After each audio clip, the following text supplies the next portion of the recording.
बिस्मिल्लाहिर्रहमानिर्रहीम। अस्सलाम वालेकुम डियर स्टूडेंट्स, प्रोफेसर ज़ुहैब अपने नए लेक्चर और नई क्लास के साथ हाज़िर है। स्टूडेंट्स, हम बीएससी मैकेनिक्स का चैप्टर नंबर 2 डिस्कस कर रहे हैं और आज जो थ्योरम हमने पढ़ना है वो थ्योरम ऑफ इक्विवेलेंट कपल्स है।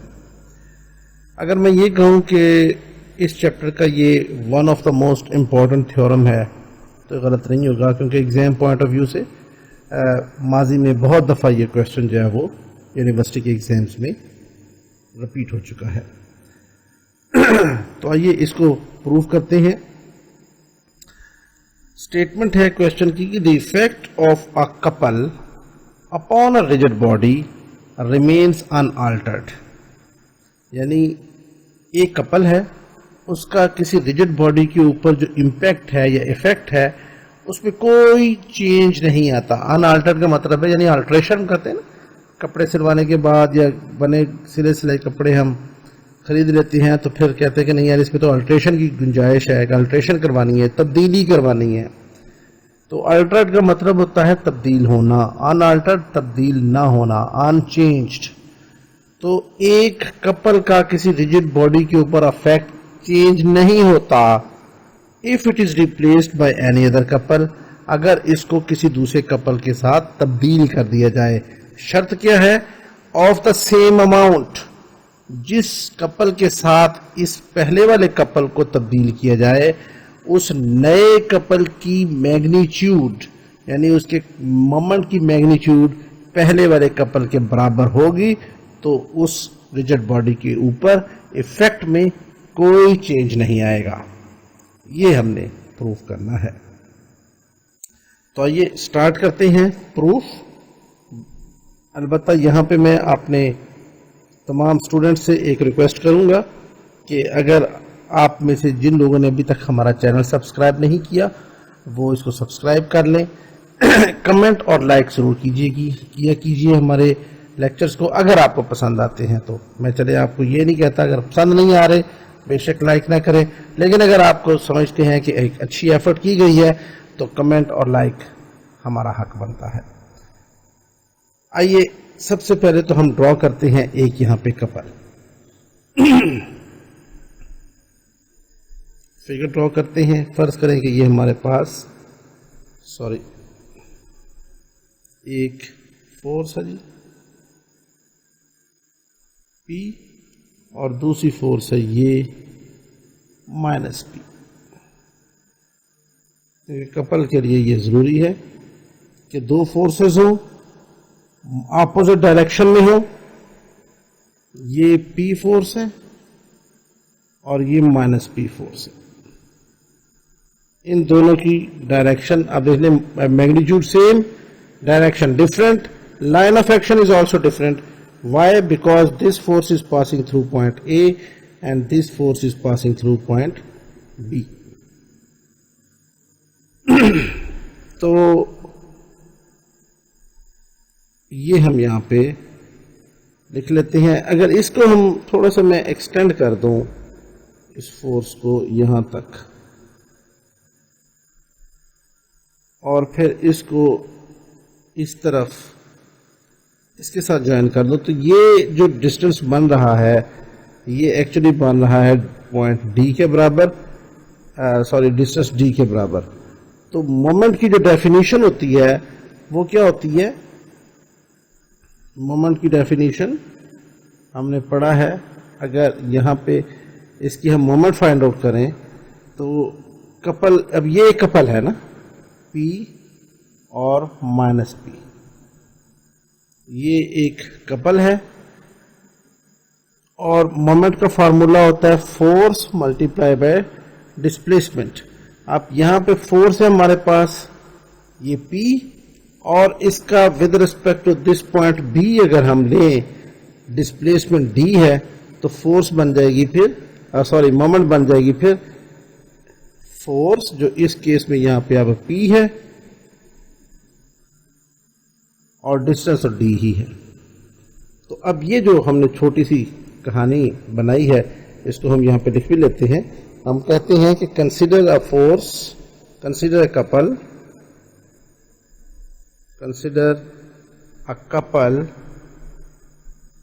P and minus P with moment arm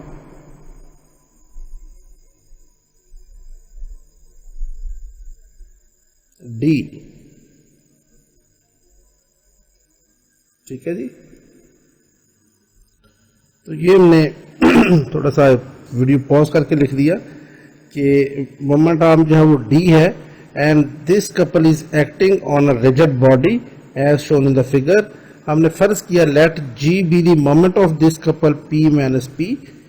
तो अगर इस with respect to point B हम इसका मोमेंट फाइंड आउट करें तो फोर्स क्या है यहाँ पे, ये वाली फोर्स तो B में से पास कर रही है।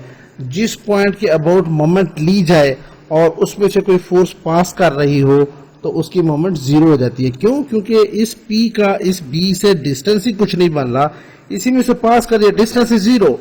तो P इंटू डी जीरो हो जाएगा, माइनस P इंटू जीरो हो जाएगा। लेकिन इस P जो फोर्स है इसका डिस्टेंस D है, तो इसका फिर क्या आ जाएगा, मोमेंट PD के बराबर, जिसको हमने G का नाम दे दिया।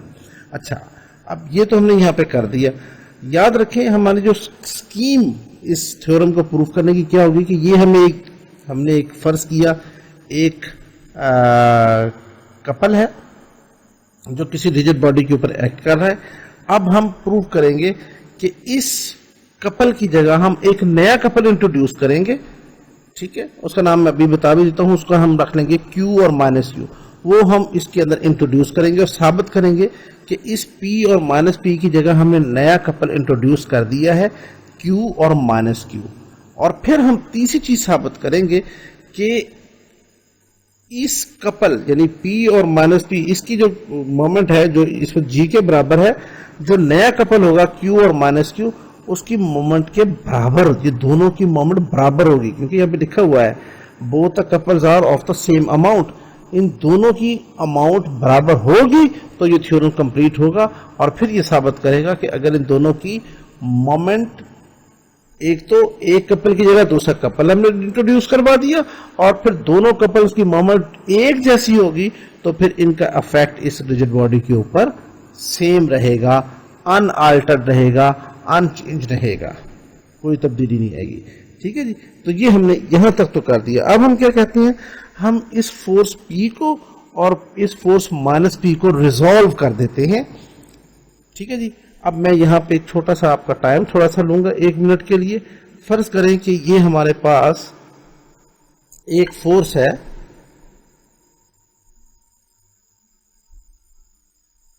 P और दूसरी फोर्स है ये। ठीक है जी, इसको हमने कह दिया O है, ये फोर्स A है, ये फोर्स B है।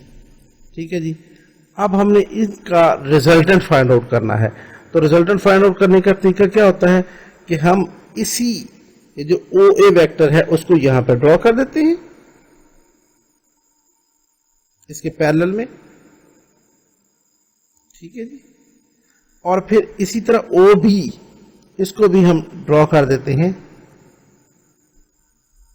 इस तरीके से। ये एक वेक्टर और ये एक वेक्टर, इनको हमने ड्रॉ किया ऐसे।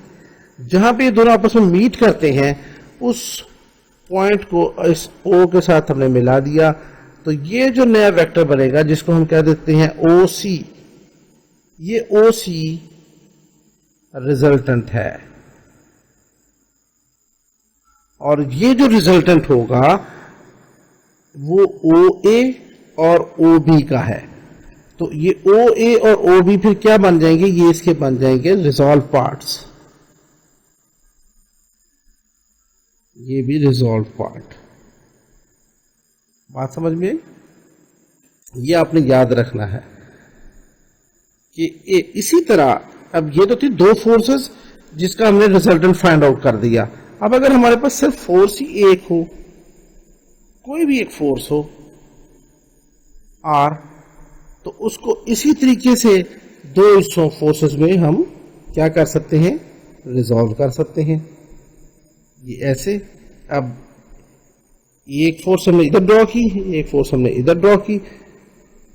अब इस फोर्स के पैरेलल में हमने यहां पर भी एक फोर्स ड्रॉ कर दी, और ये वो जो वेक्टर हमने ड्रॉ किया था इसके यहां पे हमने ड्रॉ कर दी।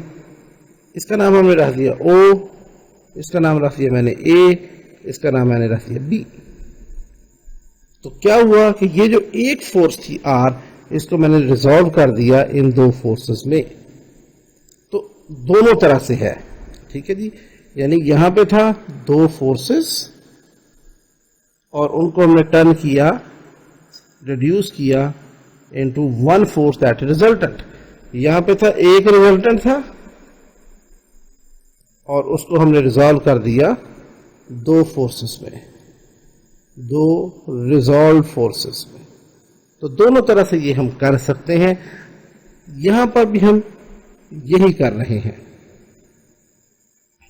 यहां पर भी अब हम यही करेंगे।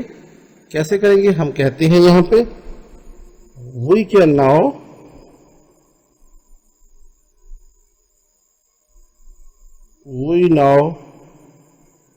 resolve the forces P and minus P into component forces। ये जो रिजॉल्व पार्ट्स होते हैं इनको हम कंपोनेंट फोर्सेस भी कह सकते हैं, ठीक है जी। तो यहाँ पे फिर मैं थोड़ा सा अब आपको फिगर ड्रॉ करके दिखा देता हूँ कि इसके साथ हम क्या करने जा रहे हैं। जी जनाब, तो मैंने ये फिगर जो है वो अब परफेक्ट शेप में बना के यहाँ पे पेस्ट कर दी है। देखें, यही फोर्स थी हमारी P फोर्स और ये माइनस P फोर्स, और ये इनके दरमियान परपेंडिकुलर डिस्टेंस था D, ये जो हमने यहाँ पे किया। अब हमने क्या कि going to resolve these forces. सबसे पहले आप देखें इस फोर्स P को, ये एक्ट कर रही है पॉइंट A में से। जैसे मैंने अभी आपको थोड़ी देर पहले बताया, ये एक फोर्स S है और ये फोर्स Q है। हमने इस फोर्स P को इसके दो रिजॉल्व पार्ट्स S और Q में रिजॉल्व कर, ठीक है जी। इसी तरह ये माइनस P आ रही है, तो इसको हमने ये माइनस S और एक फोर्स इधर ड्रॉ कर दी माइनस Q, इस तरीके से इसको रिजॉल्व कर दिया। तो हमारे पास इसको कहते हैं रेजोल्यूशन ऑफ फोर्सेस। हमने क्या किया, दो फोर्सेस थी हमारे पास P और माइनस P, उन दोनों को हमने अलग अलग रिजॉल्व कर दिया। यानी ये P जो है ये फोर्स S और Q का रिजल्टेंट है, और ये माइनस P जो है ये माइनस S और माइनस Q का रिजल्टेंट है। और ये S Q ये दोनों इस रिजल्टेंट P के रिजॉल्व पार्ट्स हैं, और ये माइनस S और माइनस Q इस फोर्स माइनस P के, जो कि इन दोनों का रिजल्टेंट है, इन दोनों इस माइनस P के रिजॉल्व पार्ट्स हैं। आखिरी चीज ये बतानी जरूरी है कि ये देखें, ये फोर्स थी Q, तो ऑफ कोर्स ये फोर्स इस डायरेक्शन में क्या आ जाएगी, माइनस Q हो जाएगी। ये ऐसे ही है जैसे बेसिक थ्योरी है वेक्टर्स की। ये वेक्टर अगर A है तो इसकी अपोजिट डायरेक्शन में इस साइड पे ये वेक्टर क्या हो जाएगा, माइनस A हो जाएगा। तो सेम इसी तरह ये अगर Q है और ये पैरेलल में इस तरफ जा रहा है तो ये माइनस Q हो जाएगा, ठीक है जी। और इसी तरह ये इस तरफ S जा रहा है तो नीचे की तरफ ये माइनस S हो जाएगा। ये हमने यहाँ पे बना दिया है, इसको हम लिख भी लेते हैं। Therefore,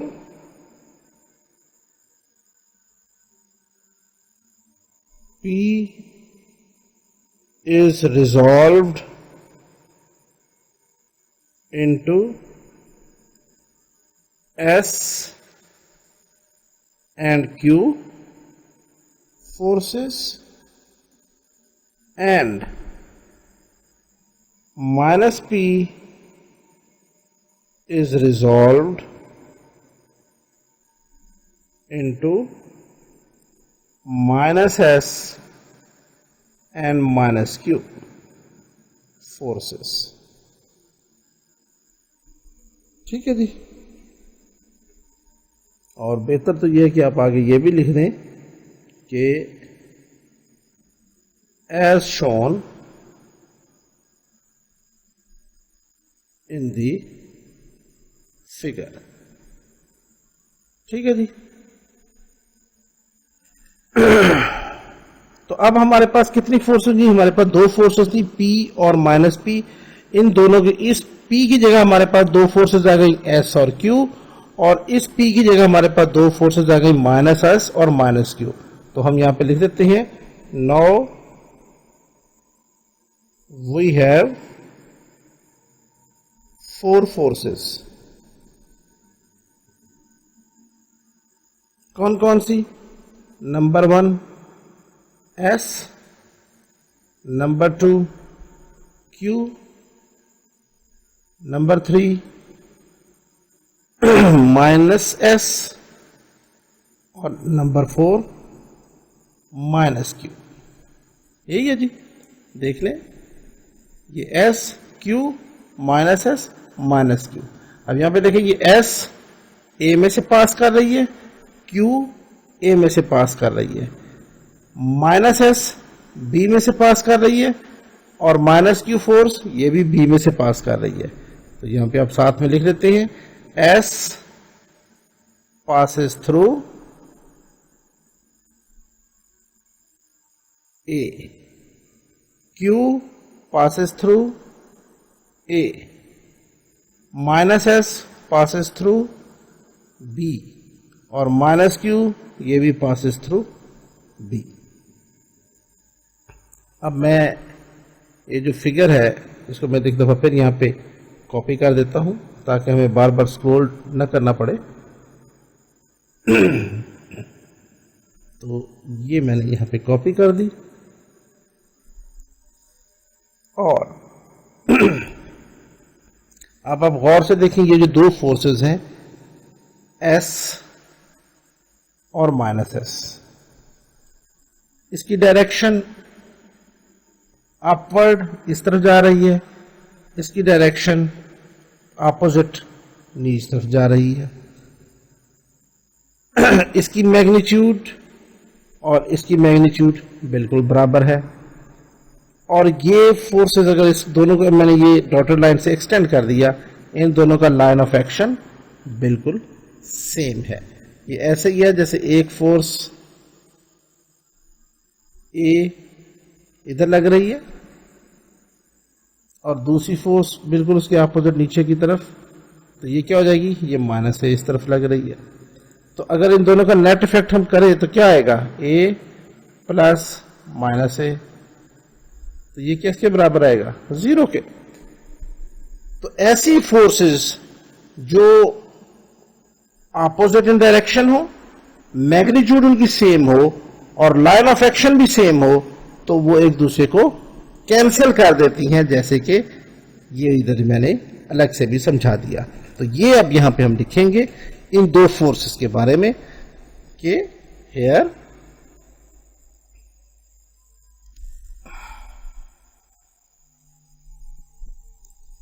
हम लिखेंगे यहां पे कि now consider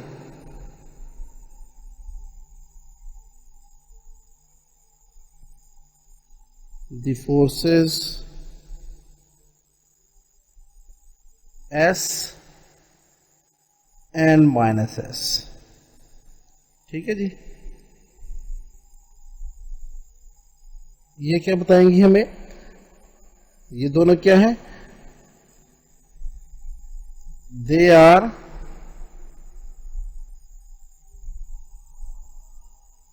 of same magnitude, they are of same magnitude, opposite in direction, and they have same line of action।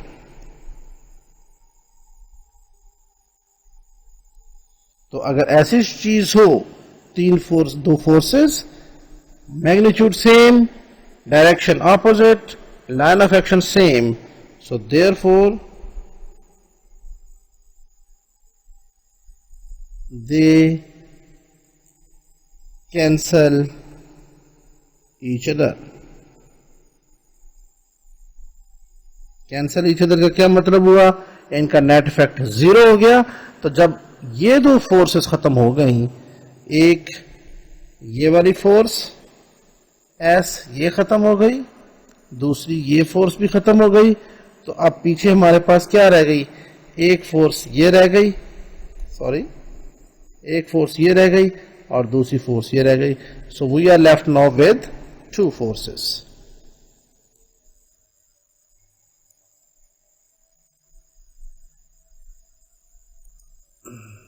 Sorry, थोड़ा सा सॉफ्टवेयर प्रॉब्लम कर रहा है।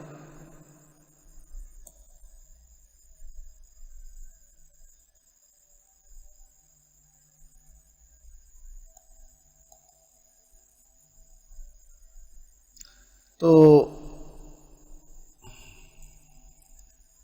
गड़बड़ हो रही है, हैंग कर गया पीसी। मैं इसको करने की कोशिश कर रहा हूं।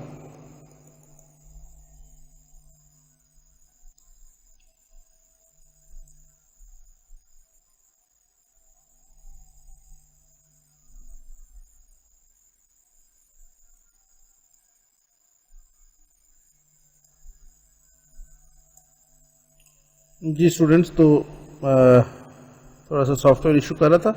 तो ये फोर्सेस, तो हमारे पास पीछे कौन सी दो फोर्सेस रह गई? Q और माइनस Q। तो हम यहां पे लिखेंगे कि now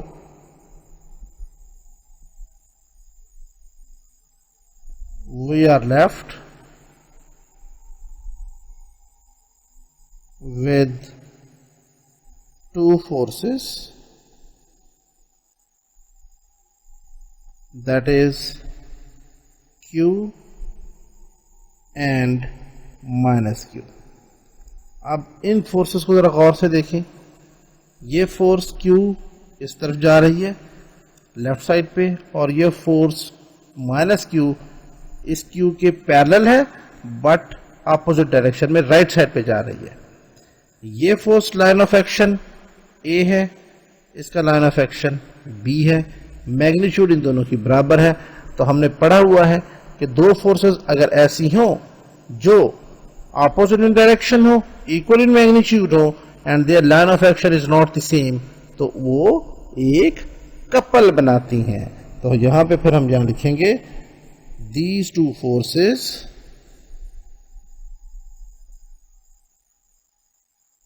are equal in magnitude,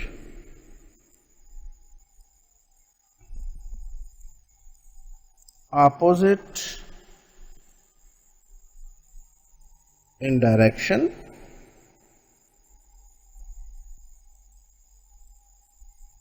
and their line of action is not same. Therefore, hence they form, तो फिर क्या होगा? They form a couple, और उसको हम डिनोट कर देंगे Q और माइनस Q से। तो स्टूडेंट, हमने ये तो प्रूव कर दिया कि यहां पे हमारे पास P और माइनस P ये कपल दिया हुआ था, उसको हमने रिप्लेस कर दिया है इस कपल Q और माइनस Q से। तो अब हम इसका पहले लेते हैं मोमेंट फाइंड करते हैं कि इसकी मोमेंट क्या है। हम कहते हैं कि अब देखें, अगर ये डिस्टेंस d था, तो ये जो डिस्टेंस है इसको हम क्या देते हैं? d1। ठीक है जी, ये वाला डिस्टेंस। Q और माइनस Q के दरमियान। तो जैसे हमने पढ़ा था शुरू में, मैंने आपको शुरू में बताया था कि अगर ये वाला कपल था और इनके दरमियान डिस्टेंस d था, तो इसकी जो मैग्नीट्यूड थी वो हमने मोमेंट थी वो PD के बराबर ली थी हमने, और उसे हमने G का नाम दिया। तो अब हमारे पास क्या है, अब हमारे पास कपल जो है वो Q और माइनस Q है, और इनके दरमियान जो मोमेंट आर्म है वो डिस्टेंस जो है वो d1 के बराबर है। तो इनके फिर क्या होगा, जैसे यहाँ पे था ये पहले वाला फोर्स और ये d डिस्टेंस, इनकी आपस में मल्टीप्लिकेशन।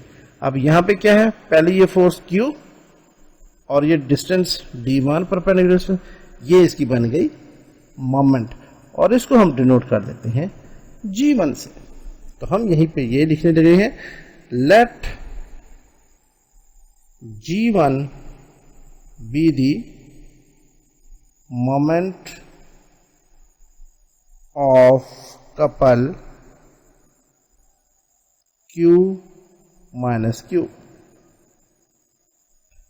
तो जब इसकी ये मोमेंट होगी तो इसको हम डिनोट कर सकते हैं g1 इज इक्वल टू, ये हमने किसके बराबर है, Q इंटू d1, इसको कह दें आप equation number 2।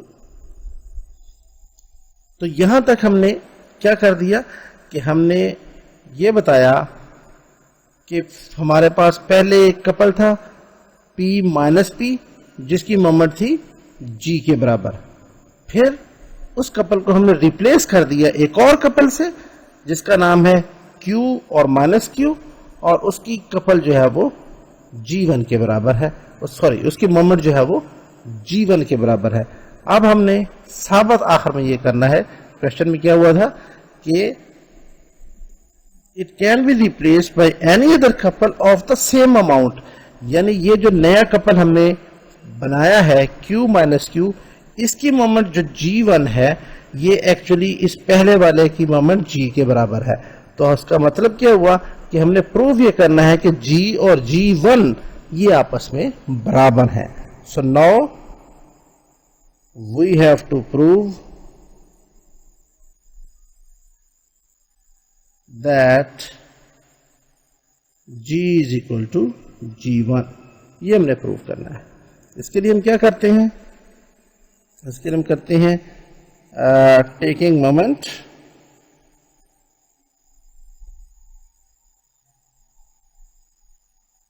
of all the forces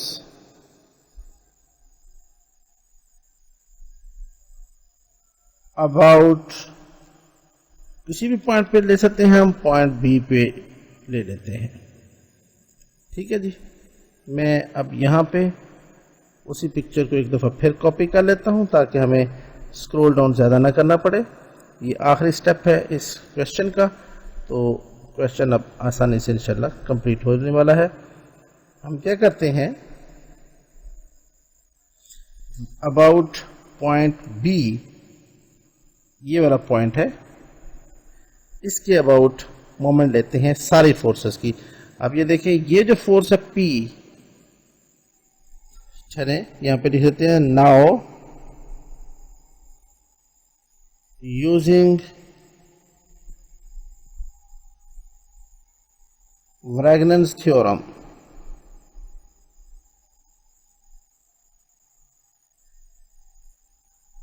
तो व्रैगनन्स थ्योरम क्या कहता है, ये हमने अभी थोड़ी देर पहले पिछले एक दो लेक्चर्स पहले हमने पढ़ा था कि जो रिजल्टेंट का मोमेंट होता है वो इंडिविजुअल फोर्सेस के मोमेंट के सम के बराबर होता है। अब यहां पे देखें, ये जो P है ये हमने पहले बताया कि ये रिजल्टेंट है इस S और Q का, ठीक है, और ये जो माइनस P है ये रिजल्टेंट है माइनस S और माइनस Q का।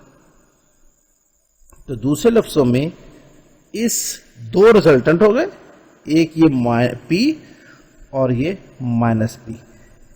इन रिजल्टेंट की मोमेंट बराबर होगी इनके जो इंडिविजुअल फोर्सेस हैं या दूसरे लफ्ज़ों में इनके रिजॉल्व पार्ट्स हैं उनके मोमेंट के सम के बराबर, यानी S Q minus S minus Q, इन सब की मोमेंट्स बराबर होंगी इन दोनों के मोमेंट्स के सम के बराबर। तो अब हम यहाँ पे करते हैं, ये पहली फोर्स है P और विद रिस्पेक्ट टू B हमने चूंकि मोमेंट लेनी है तो इसका perpendicular distance from this point B, इसको थोड़ा सा हम एक्सटेंड कर देते हैं, तो ये कितना बन जाएगा, ये D है तो ये D आ जाएगा प्लस, अब अगली है रिजल्टेंट ये फोर्स माइनस P। बीमरैगनस थ्योरम कहता है कि रिजल्टेंट की जो मैग्नीट्यूड है वो पहले आप फाइंड आउट करें लेफ्ट साइड पे। तो अब ये फोर्स P जो है माइनस P इस पॉइंट B में से ही पास कर रही है, तो डिस्टेंस तो 0 हो गया, तो वो हमने लिख लिया इज इक्वल टू, अब ये रिजल्टेंट्स का जो सम है वो रिजॉल्व पार्ट्स के मोमेंट्स के समेशन के बराबर होगा। तो पहले अब हम ये वाली फोर्स लिख लेते हैं।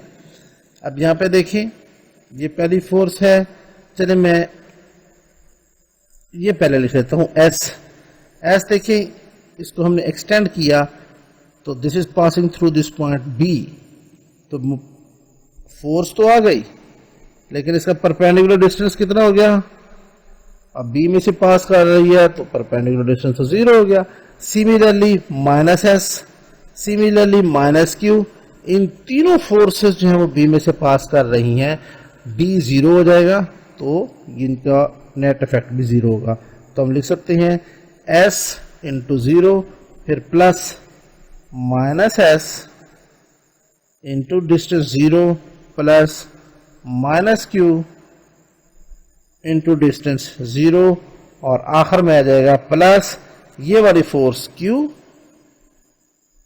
और इसका जो डिस्टेंस है इस पॉइंट B से, ये हमने यहाँ पे D1 लिया था, वो कॉपी होकर नीचे नहीं है, ये देखें ये हमने D1 लिया हुआ है, तो ये जो डिस्टेंस है हमारे पास वो एक्चुअली D1 के बराबर है।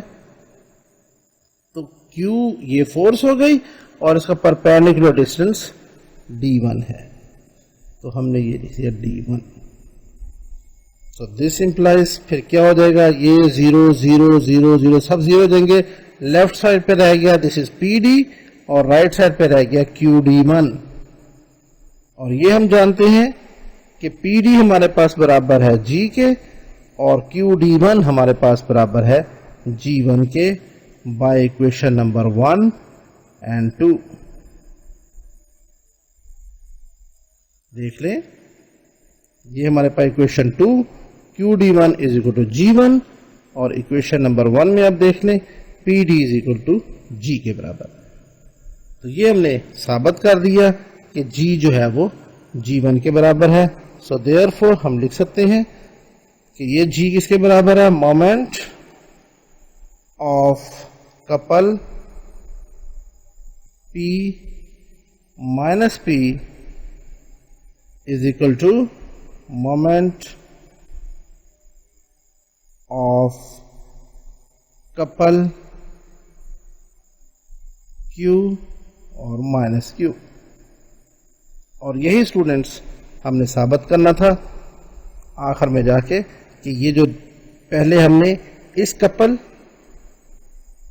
P माइनस P को रिप्लेस किया एक नए कपल Q माइनस Q से, और फिर ये भी प्रूव कर दिया कि जो नया कपल है उसकी मोमेंट और पहले वाले कपल की मोमेंट इसमें कोई चेंज नहीं है, ये दोनों सेम है। लिहाजा जब इनका दोनों की मोमेंट सेम होगी तो इस नए कपल का इफेक्ट जो है वो रिजिड बॉडी के ऊपर वही रहेगा जो पहले वाला कपल इस पे अफेक्ट कर रहा था। तो यही हमने स्टूडेंट साबित करना था। आगे आप लिख सकते हैं हैंस दी प्रूफ।